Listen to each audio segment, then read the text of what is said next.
جنگ نخواهد شد. چرا؟ برای خاطر که جنگ دو طرف داره، یه طرف ماییم و طرف اونه دیگه. ما که خب جنگ رو شروع نمی‌کنیم، ما هیچ جنگی رو شروع نکردیم. آمریکایی‌ها هم جنگ رو شروع نمی‌کنن، برای اینکه آمریکایی‌ها گمان می‌کنم اونها هم می‌دونن که اگر جنگی رو اینجا شروع کنن 100% به ضررشون تمام خواهد شد.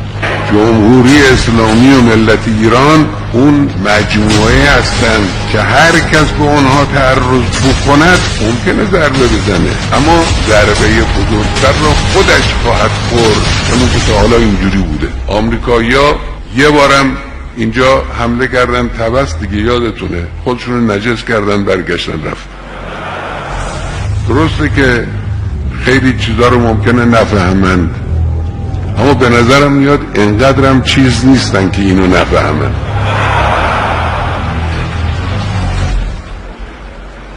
جنگ نخواهد، مطمئنم.